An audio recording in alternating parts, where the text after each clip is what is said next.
এদিকে বাংলাদেশের বন্যা ত্রিপুরার ডুম্বুর বাঁধ খুলে দেওয়ার কারণে নয় বলে জানিয়েছে দেশটির পররাষ্ট্র মন্ত্রণালয়। প্রধান উপদেষ্টা ডক্টর ইউনূসের সঙ্গে বৈঠক করেছেন ভারতের হাই কমিশনার প্রণব ভার্মা। এই মুহূর্তে সেখানে আছেন সহকর্মী দেবরাজ দেব।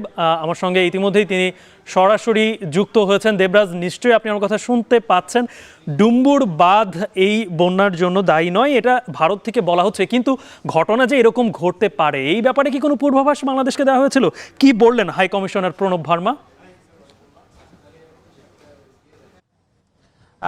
গালিব, আসলে হাইকমিশনার প্রণব ভার্মা কিন্তু এখনো আসলে প্রধান উপদেষ্টা নোবেলজয়ী ডক্টর মোহাম্মদ ইউনূসের সাথে বৈঠক করছেন এই আপনার রাষ্ট্রীয় যে অতিথি ভবন যমুনা সেখানে।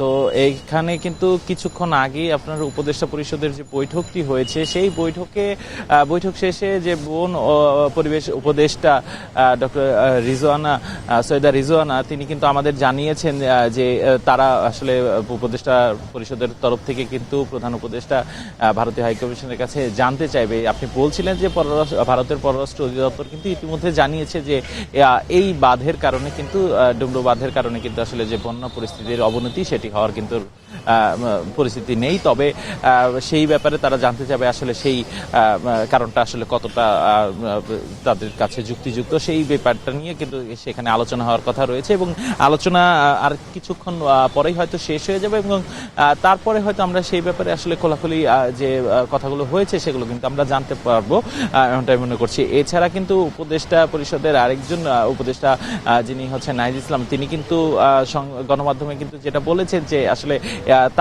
তাদের পক্ষ থেকে কিন্তু বলা হয়েছে যে আসলে ভারত সরকার আসলে আগাম কোনো আসলে সতর্কতা দেয়নি এবং সেই ক্ষেত্রে আসলে পূর্ব প্রস্তুতির যে অভাব সেটি কিন্তু পরিলক্ষিত হয়েছে বন্যা কবলিত এলাকাগুলোতে এবং সেই প্রেক্ষাপটে কিন্তু তিনি একটি আহ্বানও জানিয়েছেন যে সাধারণ মানুষ যেভাবে আসলে এই বিগত বেশ কিছুদিন যাবৎ তাদের অধিকারের আদায়ের দাবিতে যেভাবে রাস্তায় নেমে এসেছে সেই পরিস্থিতিতে কিন্তু তিনি আহ্বান করেছেন যে সাধারণ মানুষ যেন সেই সমস্ত দুর্গত এলাকার মানুষের পাশে দাঁড়ান এবং সেখানে যাদের যে ধরনের সহযোগিতা দরকার সেই সহযোগিতাটা যেন সাধারণ মানুষকে করা হয়, এমনটা কিন্তু আহ্বান জানিয়েছেন। এবং তিনি আরেকটি কথা বলেছেন যেটি হচ্ছে যে ভারত সরকারের প্রতি তিনি আহ্বান জানিয়েছেন যে পরবর্তীতে সময়ে দুদেশের সম্পর্ক ভালো রাখার ক্ষেত্রে দুদেশের জনগণের যে আসলে যে স্বার্থ সেই স্বার্থকে রক্ষা করেই আসলে ভারতের সাথে বাংলাদেশের সম্পর্ক বজায় রাখার কিন্তু আহ্বান জানিয়েছে উপদেষ্টা নাহিদ।